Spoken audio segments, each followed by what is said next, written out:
जय Hind everyone, welcome back to our channel Abhishek Jaitwar inform. तो दोस्तों आज का वीडियो आपके लिए होने वाला है। दोस्तों जैसा कि आपका हमने एक चैप्टर तो कंप्लीट कर दिया हमने परसेंटेज, ठीक है। हमने पहला चैप्टर कंप्लीट कौन सा किया है, पहला चैप्टर की है परसेंटेज कंप्लीट, और दूसरा चैप्टर हमने कौन सा कर दिया है कंप्लीट, दूसरा चैप्टर कर दिए हमने प्रॉफिट लॉस, तीसरा डिस्काउंट, और चौथा हमारा चलने वाला है आज क्या, नंबर सिस्टम, ठीक है। यहाँ पर नंबर सिस्टम मैं आपको लिख देता हूँ, नंबर सिस्टम आज का हमारा चैप्टर होने वाला है नंबर सिस्टम, ठीक है। तो नंबर सिस्टम को आज हम करने वाले हैं। तो नंबर सिस्टम के बारे में आपको मैं बता दूं कि ये क्लास आपका 2 दिन का समय लेंगी। तो आज ये एक क्लास होंगी और इसके बाद इसकी नेक्स्ट क्लास होंगी, फिर उसके बाद एक क्लास आपकी कंप्लीट हो जाएंगी। थोड़ा ज़्यादा बड़ा वेटेज है इसका, इसलिए मैंने इसको 2 क्लास में करवाने की कोशिश की है, ठीक है। तो आज हम पढ़ने वाले हैं नंबर सिस्टम। तो इस क्लास की पीडीएफ मैं आपको टेलीग्राम चैनल पर डाल दूंगा, तो डिस्क्रिप्शन में टेलीग्राम चैनल का लिंक है, वहाँ से जुड़ जाना, या फिर टेलीग्राम पर सर्च कर देना अभिषेक जयतवार इन्फॉर्म, तो वहाँ पे आपको चैनल मिल जाएगा, उससे ज्वाइन होकर के पीडीएफ आप वहाँ से पा सकते हैं, ठीक है। तो बात आ जाती है कि अब ये जो है हम पढ़ने वाले हैं यहाँ पर संख्या के बारे में। तो संख्या मतलब संख्या कितने प्रकार की होती है, तो संख्या होती है 2 प्रकार की, 2 प्रकार की होती है। पहली तो वास्तविक संख्या जिसको रियल नंबर बोलते हैं, और दूसरी काल्पनिक संख्या जिसको इमेजिनरी नंबर बोलते हैं, ठीक है। तो वास्तविक संख्या और काल्पनिक संख्या मतलब आपके रियल नंबर और इमेजिनरी नंबर, ठीक है। तो यहाँ पर हम दोस्तों काल्पनिक संख्या को नहीं पढ़ने वाले हैं। हम जो अपने इस चैप्टर में पढ़ते हैं, हम यहाँ पर सिर्फ वास्तविक संख्याओं को पढ़ते हैं, ठीक है। काल्पनिक संख्या क्या होती है, तो रूट के अंदर ऋण 5 आ गया, या I is equal to root के अंदर -1, या आई स्क्वायर इज इक्वल टू -1, ये क्या होती है, काल्पनिक संख्या होती है। तो हम इसको बिल्कुल भी नहीं पढ़ेंगे, हम पढ़ेंगे सिर्फ और सिर्फ वास्तविक संख्या को, ठीक है। तो वास्तविक संख्या को हम यहाँ पर पढ़ेंगे।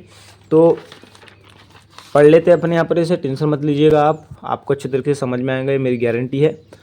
तो भैया वास्तविक संख्या 2 प्रकार की होती है। वास्तविक संख्या कितने प्रकार की होती है, तो दोस्तों वास्तविक संख्या होती है आपकी 2 प्रकार की। एक तो पूर्णांक जिसको इंटीजर बोलते हैं, और दूसरा होता है दशमलव जिसको डेसिमल कहते हैं, ठीक है। तो आपको दोस्तों मैंने पहले तो ये बताया कि जो है आपका क्या संख्याएं 2 प्रकार की होती है, एक होती है वास्तविक संख्या, एक काल्पनिक होती है। काल्पनिक संख्या को हमको नहीं पढ़ना है, हमें पढ़ना है वास्तविक संख्या को, मतलब रियल नंबर को, ठीक है। रियल नंबर 2 प्रकार के होते हैं, पूर्णांक इंटीजर, और दोस्तों आपका दशमलव यानी डेसिमल। तो पूर्णांक को पढ़ेंगे अपन, पूर्णांक जिसको इंटीजर बोलते हैं।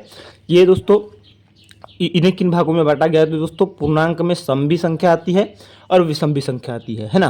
तो अभी तक आप सोचते रहोगे सम विषम बहुत सारा आता था, तो आपको समझ में नहीं आता था कि सम और विषम आखिर होता क्या है, लेकिन इस वीडियो से क्लियर हो जाएगा कि सम और विषम क्या होता है। तो मैं बता दूं कि जो सम होता है जिसमें 2 से भाग चले जाए वह संख्या सम होती है, और जिस संख्या में 2 से भाग न जाए, जो 2 से विभक्त न हो, वो संख्या विषम होती है।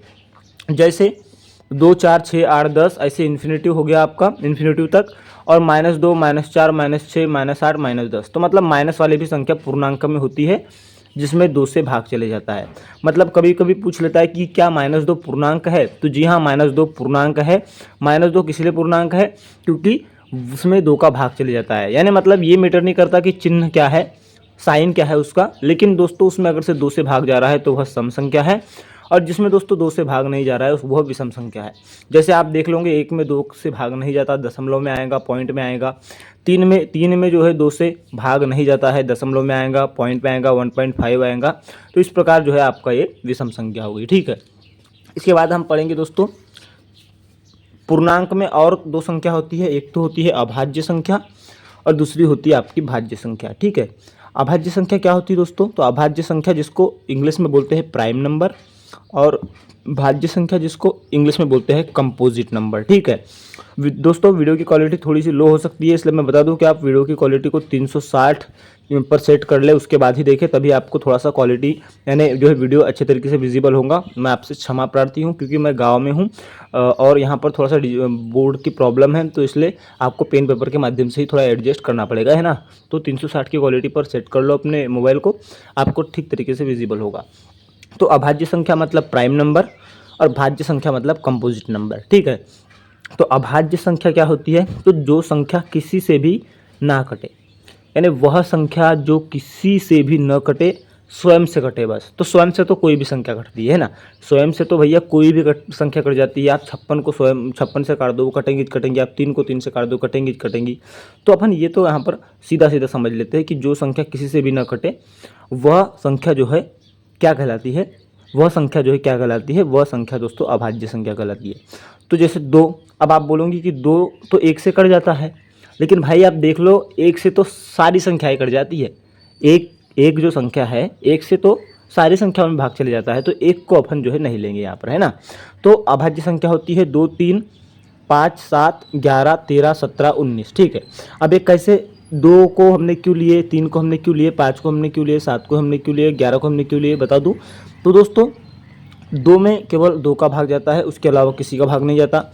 3 में केवल 3 का भाग जाता है, 5 में केवल 5 का ही भाग जाता है और किसी का भाग नहीं जाता। हाँ, हालांकि इनमें 1 का भाग जाता है, लेकिन 1 तो है। 1 के लिए मैं आपको बता दूं, 1 के लिए आप नोट लिख लेना कि 1 ना तो भाज्य संख्या है और ना ही अभाज्य संख्या है। ठीक है, तो 2, 3, 5 भी किसी से नहीं कटता, 7 भी किसी से नहीं कटता, 11 भी किसी से नहीं कटता, 13 भी किसी से नहीं कटता, 17 भी किसी से नहीं कटता, 19 भी किसी से नहीं कटता।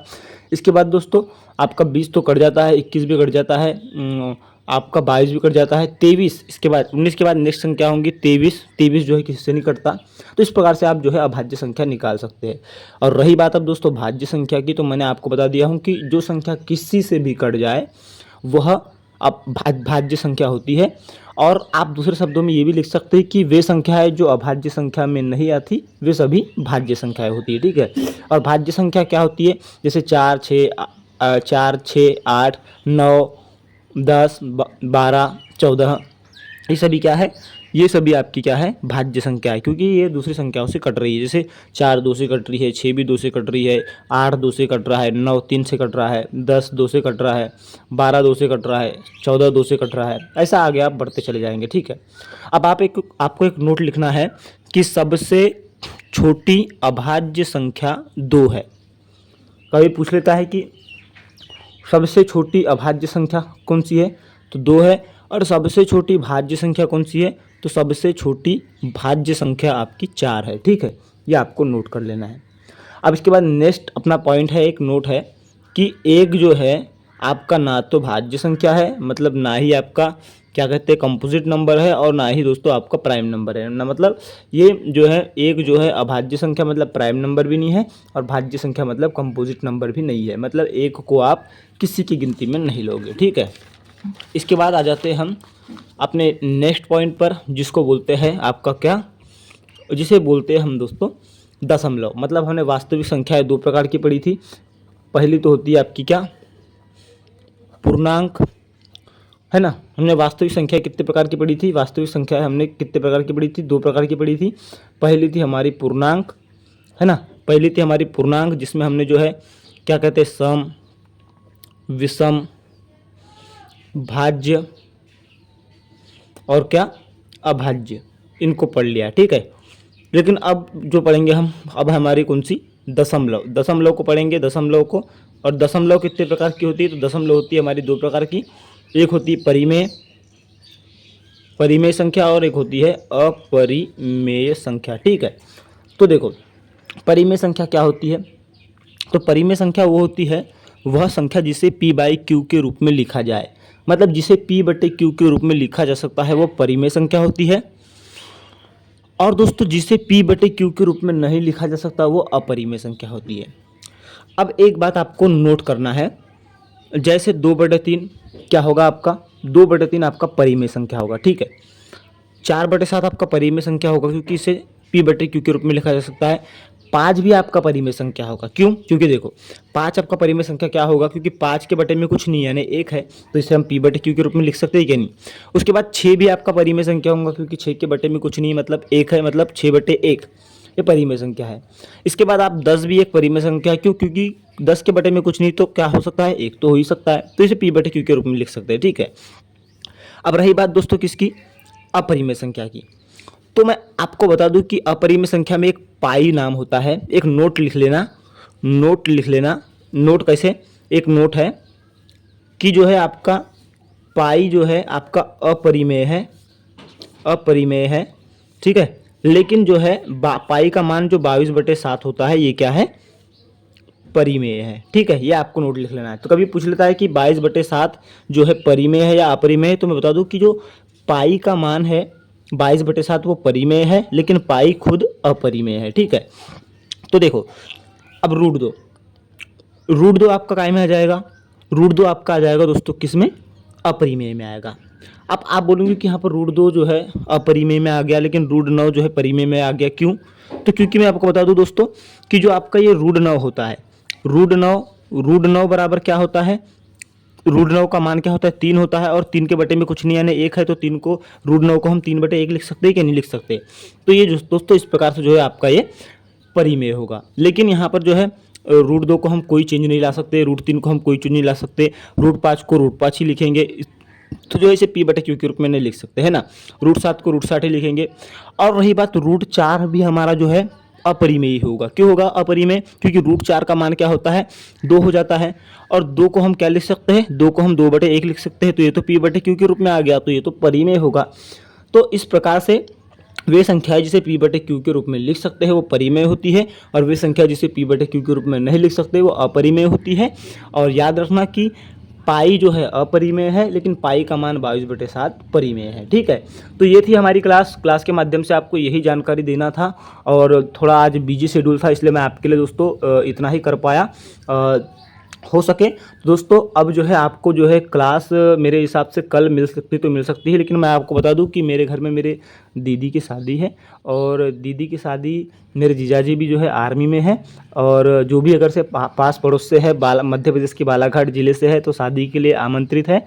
और शादी है दोस्तों, मैं आपको बता दूं कि 1 तारीख का मंडप है, हमारे इधर एक प्रोग्राम होता है शादी में, 1 तारीख का मंडप, 2 तारीख की लग्न, और 3 तारीख का दोस्तों क्या होता है, 3 तारीख का विदाई समारोह होता है। ठीक है, 1 तारीख का क्या हो गया, मंडप हो गया, 2 तारीख की हो गई लग्न, और 3 तारीख का हो गया आपका विदाई समारोह। ठीक है, तो इन 3 दिन में मेरे खुद के रियल सिस्टर की शादी है, और मैं अकेला भाई हूँ, तो अब मेरी हो सकता है कि 3 दिन अपसेंट हो सकती है।